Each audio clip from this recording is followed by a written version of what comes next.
Go Island is brought to you by German Auto Import Network. Expedition Arctic is put together by the Canadian Museum of Civilization and the Canadian Museum of Nature. It's here at the Nanaimo Museum until November the 2nd. Today, we're heading north. On today's show, get the conversation started in a foreign language, a locally sourced conference for Tourism Vancouver Island, and guys, when's the last time you went to the doctor? That and more in the next 30 minutes. The Canadian expedition took place between 1913 and 1918 and opened up Canada's north in a way that we still use and reference and learn from today. The exhibit here at the Nanaimo Museum runs through until, as I mentioned, November the 2nd, and it all starts in a really interactive way. You pick a card and you become one of the explorers and then follow their journey and the role that they played throughout the expedition. And we today, you along with me, are going to be Kenneth Chipman. So we're going to follow the adventures of explorer Kenneth Chipman today on Go Island here at the Nanaimo Museum. First of all, though, learning a foreign language is not easy to do. There are lots of different ways in which you can do it, but conversing with others effectively takes a whole lot of practice. There are some groups in Nanaimo that meet on a twice weekly or weekly basis to help you with the process of learning a foreign language. Here is Annette Lucas to get the conversation started.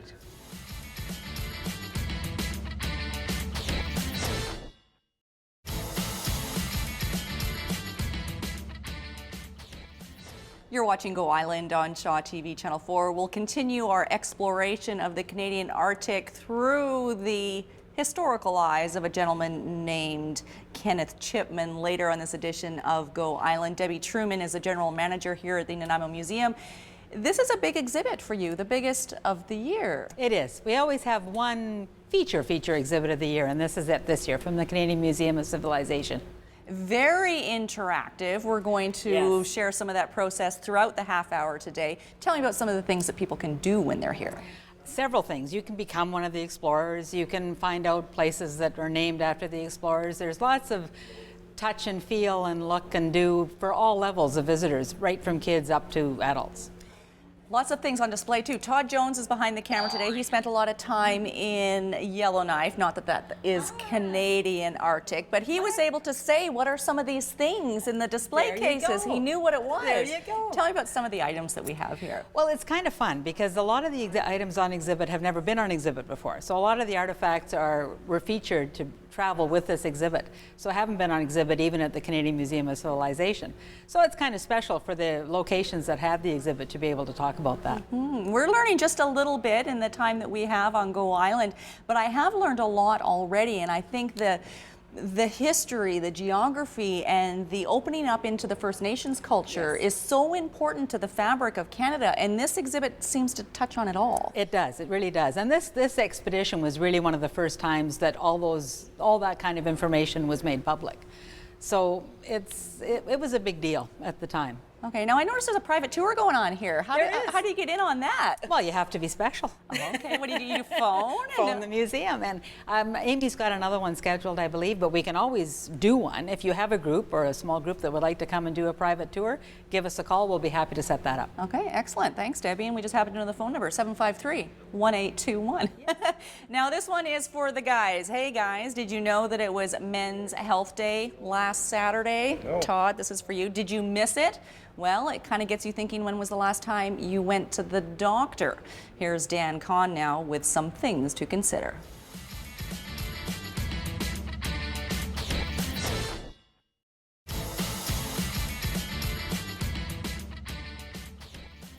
I bet you these men on the Canadian Arctic expedition didn't go to a doctor all that often, including our man here, Kenneth Chipman. We got to find out, first of all, where did he come from? You find his name on here, press the button.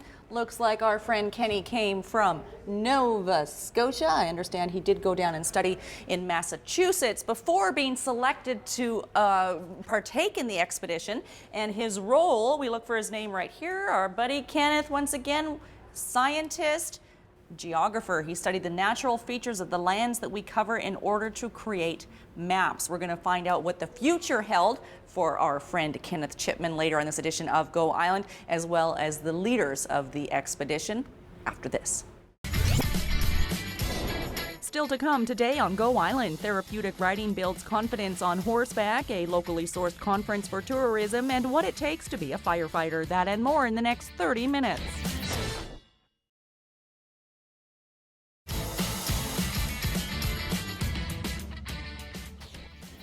These are some European designed goggles that are on display here at the Nanaimo Museum, part of the Arctic Expedition exhibit, but they didn't really work that well in protecting the explorers' eyes as they wandered through the high north. But the Inuit people had these. They're made out of bone, and they're just little slits that you can see through, and they protect your eyes from the blinding glare of the white snow and also of the flying snow. So yeah, I think the Europeans ended up taking on this design because it was by far the superior design. You're watching Go Island on Shaw TV, Channel 4. For 22 years, the Arrington Therapeutic Riding Association has been helping people with disabilities build confidence and gain skills. We're taking another look now at a story that Derek Johnstone put together not too long ago. I think I can see it coming now.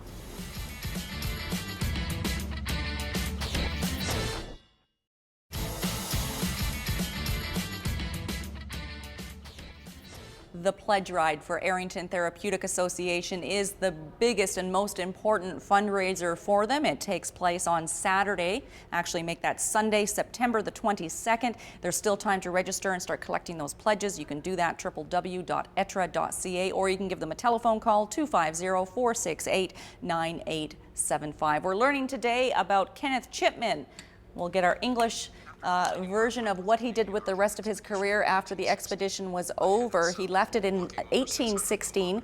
He walked over 600 kilometers south, eventually making his way to Ottawa, where he got married later that year, and he ended up spending the rest of his career working in topography, not easy for me to say, in Canada. We're going to throw things over now to Nancy Wilmot in Port Alberni. They are preparing there for a big conference for tourism, Vancouver Island.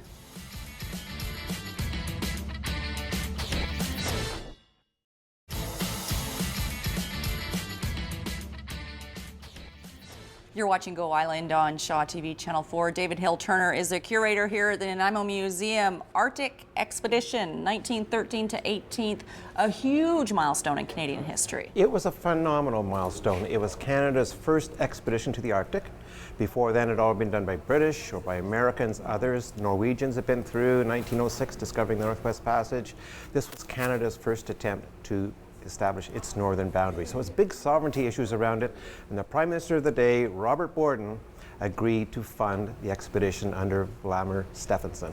Okay, so he was the leader. We've been learning a little bit today about our buddy Kenneth Chipman, but he was just one of many who worked underneath. There was 140 scientists involved in the expedition, and most of them were from all over the world. It was an international expedition under a Canadian banner. That was a unique part of it.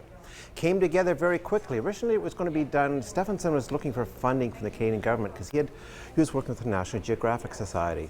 But Canada thought, this is our chance to establish sovereignty, so they said, we'll pay for the whole thing.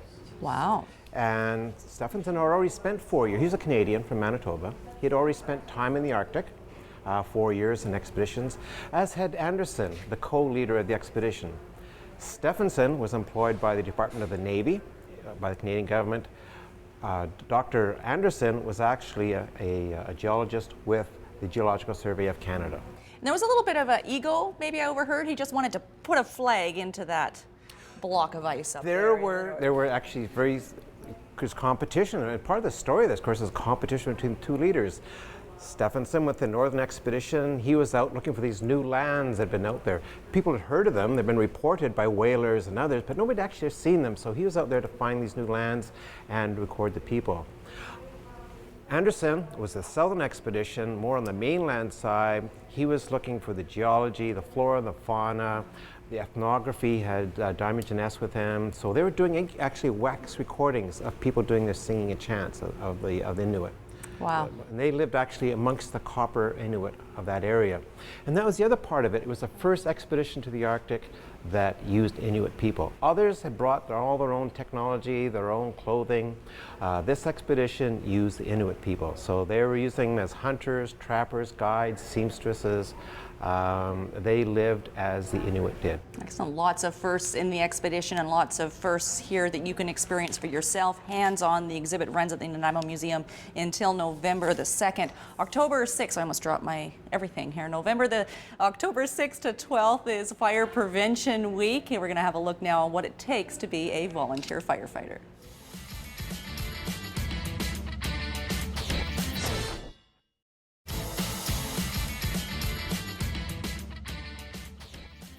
And just a note on firefighting, the Parksville Volunteer Fire Department is hosting an open house on Saturday, October, yes, we're talking October already, October the 6th from 10 until 2. That brings us to the end of this edition of Go Island. Some pretty cool stuff here at the museum. This is the skull of a polar bear that was shot by one of the explorers on the Canadian exhibition 1913 to 18. The exhibit is on display here at the Nanaimo Museum until November the 2nd.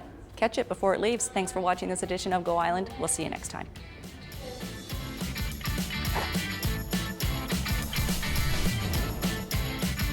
Go Island is brought to you by German Auto Import Network. Clothing supplied by Catwalk Fashions.